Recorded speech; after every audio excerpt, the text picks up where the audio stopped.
Morning, everyone. Honored to be joined today by Whip Katherine Clark and Caucus Chair Pete Aguilar as we prepare to depart for the August district work period. The Trump administration and House Republicans have been a complete and total failure.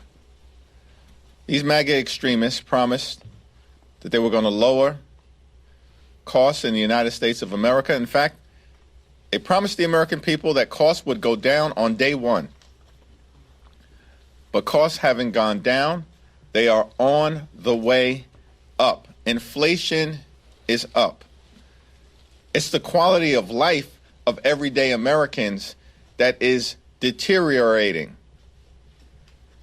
And Donald Trump and House Republicans are making things worse. The one big ugly bill will rip away health care from millions of Americans. Hospitals will close. Nursing homes will shut down. Community-based health clinics will be unable to operate. And as a result of the inability of everyday Americans to get the medical care that they need, people will die. This is a direct result of action taken by Donald Trump and House Republicans connected to the one big ugly bill. It's extraordinary that as we prepare to leave for the August district work period, what House Republicans can point to is a toxic and extreme Republican budget that will cause millions of Americans to be broke, sick, and hungry. That's the legislative accomplishment of House Republicans. And all of this was done to reward billionaires with massive tax breaks. The one big ugly bill is deeply unpopular. Donald Trump is deeply unpopular. And House Republicans haven't done a damn thing to make life more affordable for the American people. During the August district work period, House Democrats will hold events all across the country talking about our efforts to build an affordable economy that lowers the high cost of living in the United States of America, to protect the health care of the American people, and to combat the culture of corruption that exists in this town that undermines the ability to have a government of the people, by the people, and for the people. We're looking forward to holding town hall meetings across the country at the same time that Republicans will continue to run away from town hall meetings. But we will fill the void that they are leaving and engage aggressively with the American people, all in service of building a country where everyone can experience the American dream. It's now my honor to yield to our whip, the Honorable Katherine Clark. Thank you, Mr. Leader. I am deeply grateful for your leadership over these last 6 chaotic months. And what a fitting end to these 6 months of Republican control in Washington.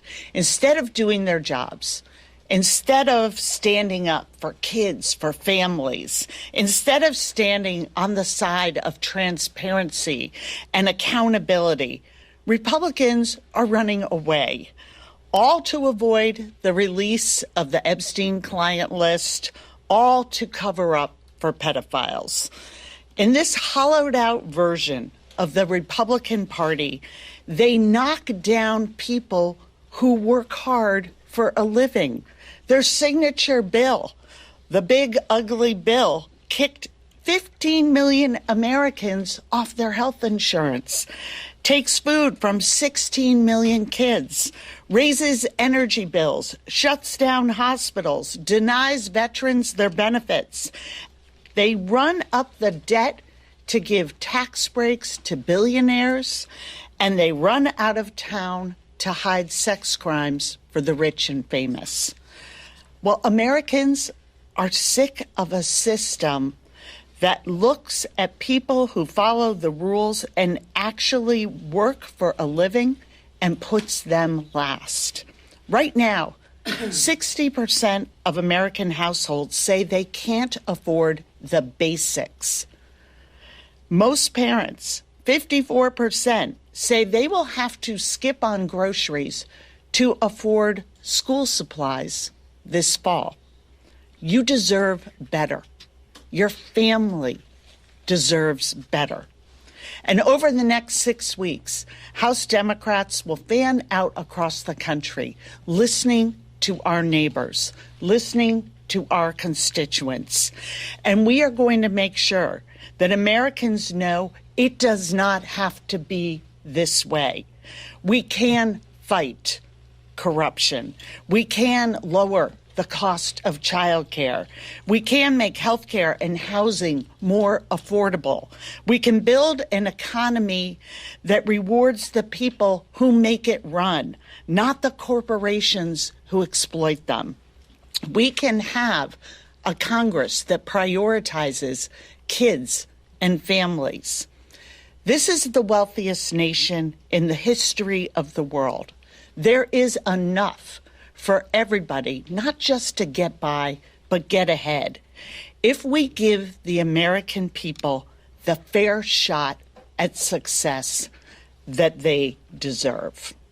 And there is no one who we'd rather be in this fight with, giving people the fair shot, making an affordable economy in this country, than our chairman, Pete Aguilar. Thank you, Whip Clark, Leader Jeffries, for your friendship, but for your leadership of this Democratic caucus as well. This Republican majority is nothing short of a disgrace. They've spent the last 6 months lining the pockets of billionaires and wealthy corporations who are already raking in record profits. They prevented Democrats from rolling back reckless tariffs that are driving the price increases that we see under Donald Trump's watch. They're closing nursing homes, forcing grandma and grandpa to fend for themselves while making the purchase of a new private jet fully tax deductible. It's just cartoonish levels of corruption. Rural hospitals are already closing down because Republicans pushed through the largest cut to Medicaid in the history of the country. They've completely broken the bipartisan appropriations process and are leading us toward a government shutdown that will hurt hardworking Americans. We were elected by our constituents to solve problems and to get things done. But at every turn, the Republicans are choosing partisanship and division and chaos.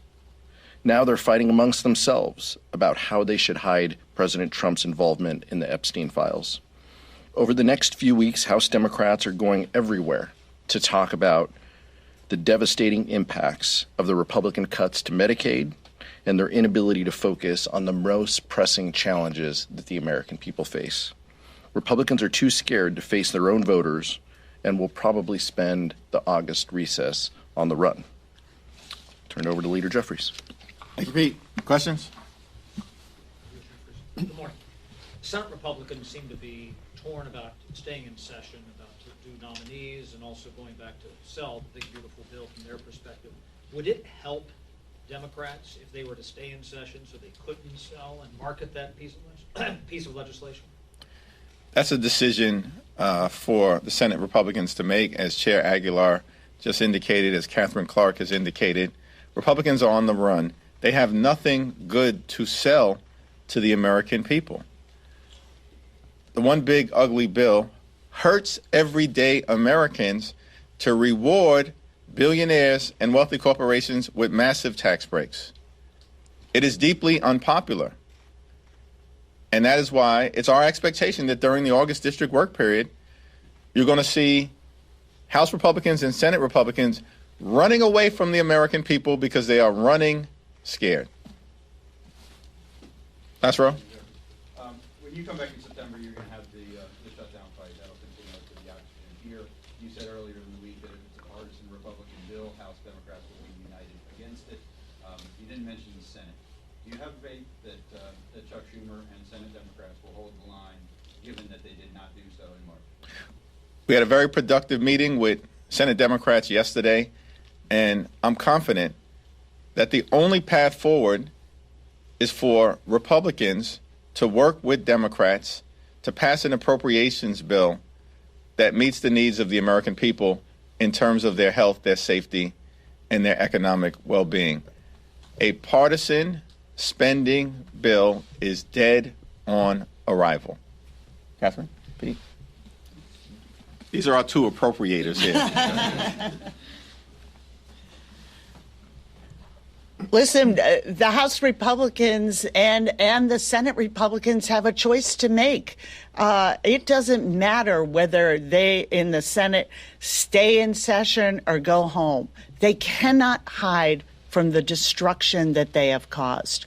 We are looking at, with this largest cut to Medicaid in our country's history, not only will it have an impact on people who get their insurance through Medicaid, which is 40% of the children in this country, but there are now estimates that it will cause a almost 70% rise in insurance premiums for a family of four that makes $90,000. 70% increase in insurance? As the leader said, this was an administration that promised to lower costs on day one. And they cannot get away from the fact that they have made a terrible deal that goes against families in this country.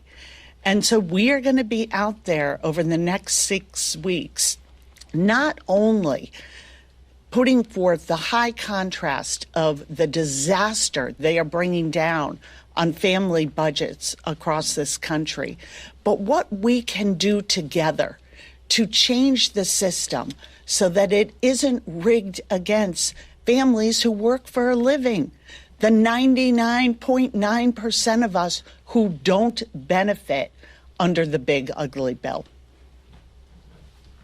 Mike, I think the question for Republicans here in Washington, D.C. is, what's your plan? You control everything, the House, the Senate, and the presidency.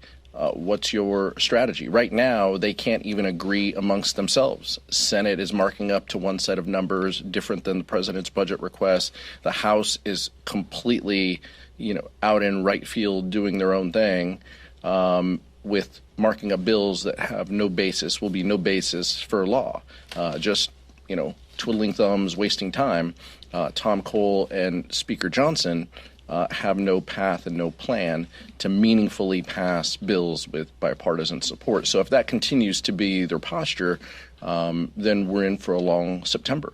Our hope is that Republicans work with us in a bipartisan way, as we have always done, to fund government. Unless and until that happens, we're going to be in the same spot. We hope that that they don't listen to Russ Vought and tune out bipartisanship. We think that there should be more bipartisanship.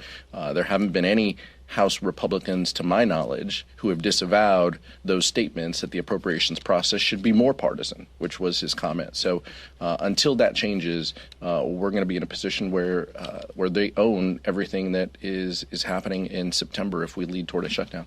Thanks. Thank you, Mr. Luder. It's clear that you all will be talking about how unpopular the reconciliation bill is, how bad the provisions are. But do you also think that it's important for you all to present a vision of what a Democratic majority would look like? Are there any policy proposals? Are there any agenda items that you will also pair with the criticism of the bill to offer a contrast to the American people of what it would look like if they gave you all the gavel back? We plan to spend a lot of time talking about our affirmative vision for making life more affordable for the American people, for building an economy that actually works for everyday Americans. We believe in this country that when you work hard and play by the rules, you should be able to live the good life. Good paying job, good housing, good health care, a good education for your children, and a good retirement. That means that Republicans need to keep their hands off of Social Security and Medicare. That's not too much to ask. This is the wealthiest country in the history of the world. That when you work hard and you play by the rules, you can live the good life and experience the American dream. That's our vision for the type of country that we should be fighting hard to bring about. America is too expensive. And we need to make our country more affordable for hard-working American taxpayers. Mr. Leader, what concern do you have that the conversation about Jeffrey Epstein, which has really dominated the Hill for the last 2 weeks, might overtake the messaging that you all are attempting to bring about the effects this bill would have on the American people? I mean, already we saw today, you were all talking about going out and talking to the American public, but at the same time, Congresswoman Clark made sure to start her remarks with conversation about Jeffrey Epstein. How do you balance that messaging? Well, I'll yield to Whip Clark and Chair Aguilar, but the reality is that it's all connected from the standpoint of Donald Trump, his administration, and House Republicans have delivered nothing more than a government of the billionaires, by the billionaires, and for the billionaires. They've passed massive tax breaks for their billionaire donors. And in the context of this Jeffrey Epstein scandal and their refusal to share information to the American people, despite promising to do so, one must ponder the question, what are they hiding from the American people, and what billionaires, what well-connected donors, what elite people are they trying to protect? Why haven't Republicans released the Epstein files to the American people? It's reasonable to conclude that Republicans are continuing to protect the lifestyles of the rich and shameless, even if that includes pedophiles. That's a conclusion that if this continues, one may necessarily be compelled to reach. So it's all connected. Democrats are fighting to make life more affordable for the American people, to improve the quality of life for working families, middle-class folks, all those who aspire to be part of the middle class, hardworking American families, older Americans, our veterans, our families, the men and women of organized labor. This is what drives Democrats. But Republicans are focused on their billionaire donors. That was the centerpiece of the one big ugly bill, and it's what explains Republican refusal to release the Epstein files. Katherine? Yeah, I started my comments with that today because that is why they're running home today, because they don't want to answer a fundamental question that their own base is asking them. You promised us transparency around these files. Now you are hiding them. And it all relates back to the same thing. Everything that House Republicans have done, everything this administration has done since Donald Trump took office is in defense of the elites. And who is paying the price for it? Whether it's with soaring debt, soaring insurance costs, denial of veterans' benefits, taking away food, school lunch programs, food Meals on Wheels for our seniors. It's the American people. So the jig is up here, and this case, the Epstein case, has helped their own base see what's going on, that this is a con job, that they were never the center of the work that they are going to do here. If you don't already have a lot of wealth and power, you are not getting any attention from this Republican Party. And they will sacrifice the working people of this country for the benefit of the billionaire class. They've done it in their big ugly bill, and now they're doing it by running and hiding from their own campaign process, a promise to reveal these files. That's why we are in the situation that we are in today. They are literally running away from the needs of the American people in order to protect the very wealthy. Kevin?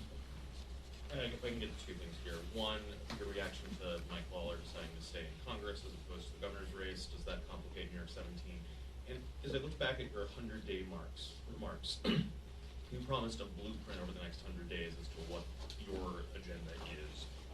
Is that going to be a single document? Have we seen that yet? What's that look like? We look forward to sharing those ideas with the American people, consistent with what I've talked about in terms of our focus on making life more affordable for everyday Americans and driving down the high cost of living, protecting their health care and Social Security and the things that matter, and strengthening those things as we move forward. And we'll have a lot more to say about the actions that we would take as soon as we have the opportunity to govern in the majority around health care. We have a Medicaid and Medicare.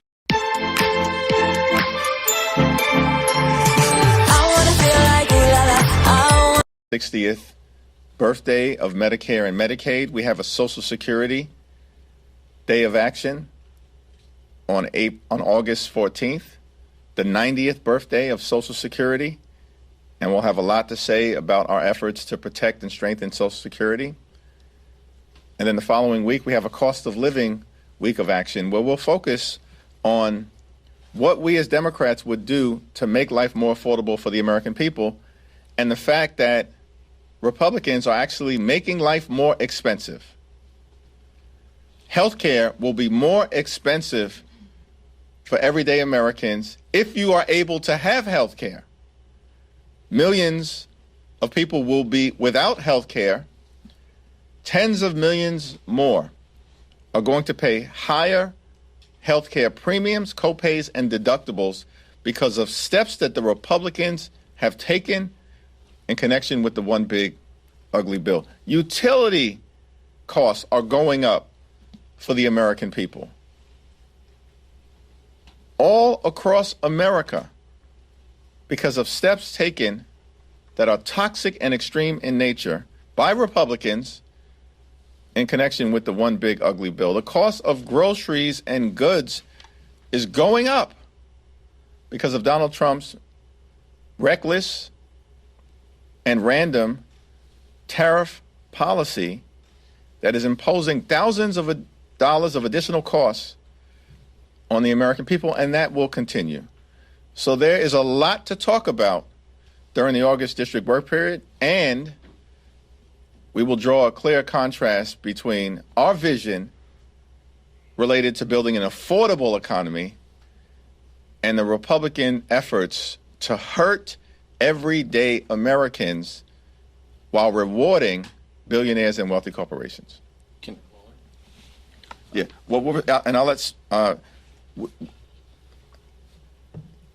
Democrats in New York and California flipped 7 seats in the last cycle.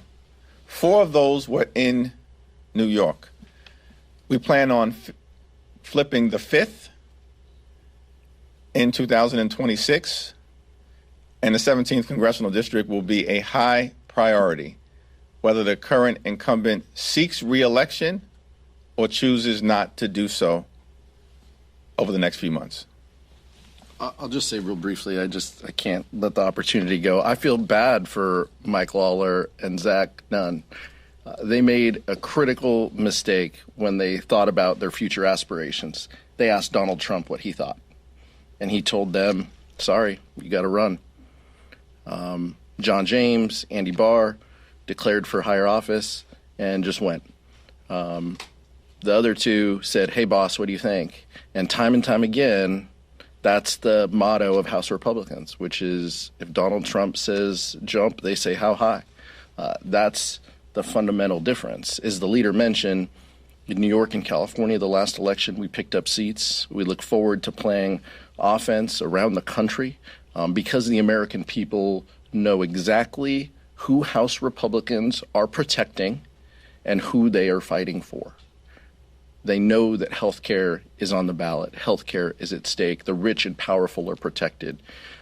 That's what's going to be the fundamental difference next November. Second row. I want to ask about yesterday's appropriations meeting.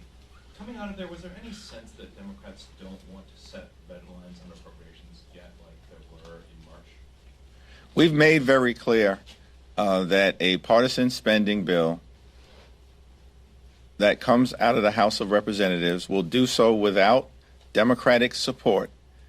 And Senate Democrats have made clear that the only path forward to reaching an enlightened spending agreement is one that is arrived at in a bipartisan way, because that is the path that Democrats are committed to in terms of meeting the needs of the American people related to their health, their safety, national security, and the economic well-being of everyday Americans. A partisan spending bill is dead on arrival in terms of securing significant Democratic support, or any Democratic support, in the House, and I believe that that is the case in the Senate as well. Thank you, Mr. Leader. Past comments from Mamdani resurfaced in which he implies that you were Islamophobic towards him, and he compared your words to those of segregationist George Wallace. What is your response to these comments, and will they be a topic of discussion when you guys meet at the end of this month? We responded in the article that you're making reference to, and that response speaks for itself. Thanks.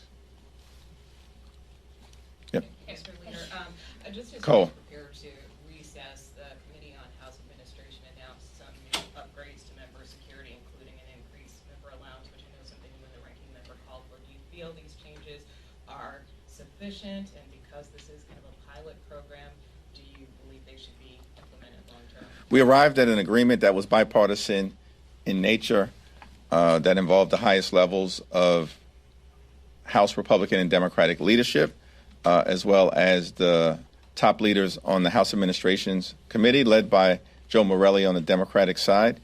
That is a substantial step in the right direction, but will be in effect, of course, for the balance of this fiscal year. Conversations are ongoing, in part based on the experiences that members on both sides of the aisle have when they're back home in their districts throughout the August district work period, as to what worked, what helped, and what other areas perhaps are ripe for enhancement. Third row. So I wanted to ask, 6 months into Donald Trump's presidency, a lot of Democratic voters were upset with Democrats because they weren't fighting back enough. You know, at 6 months now, do you think Democrats are fighting back enough, or do you think there's more for you guys to do? We continue to be in a more is more environment. That's more town hall meetings, more speeches, more rallies, more demonstrations, more sit-ins, more press conferences, speeches on the House floor, speeches on the Senate floor, site visits all across the country, steering and policy committee hearings which have been taking place here at the Capitol and across the country. We're going to be in a more is more environment until we can end this national nightmare on behalf of the American people. Go back to this side. Is every member of the Democratic Caucus fit mentally and physically to serve another term in Congress? And what role do you see yourself in playing in having conversations with members about retirement in the future here? That's not a discussion that we have had at the moment with individual members who are going to make decisions about their future. And it's my expectation that those decisions will be based on what members conclude is in the best interests of the communities that they have been privileged to represent, as well as themselves, their families, and the values that they hold dear, that we are in the middle of defending on behalf of the American people. What is interesting to me, as Chair Aguilar indicated, is that Republicans clearly are running scared. And notwithstanding the desire of a member in New York or a member in Iowa to seek other office because they know that their prospects for re-election are grim, given how disastrous things have been as a result of the Trump administration and the failures of House Republicans. They have been ordered by Donald Trump to seek re-election. In other words, Donald Trump has signed their political death sentence. And as has always been the case, they simply choose to bend the knee, even when it's not in the best interest of their own political future. Republicans are running scared. Every single data point illustrates that reality, including the fact that Republicans are trying to gerrymander in the middle of the decade the Texas congressional map to try to undermine the ability for the nation to have free and fair elections. It's all because Republicans are running scared. They have been a complete and total disaster, and the American people will hold them accountable next November. Speaker Johnson today said he was disenchanted with Fed Chair Powell. I wonder what you make of these comments, and are you worried about President Trump setting a precedent if he does fire Fed Chair Powell? To the extent Donald Trump chooses to fire Chairman Powell, who has done a good job on behalf of the American people and functioned independently, which is what the Federal Reserve is designed to do in terms of monetary policy, Donald Trump will continue his efforts, were he to fire Chairman Powell, to crash the American economy. Leader Jeffries, thank you.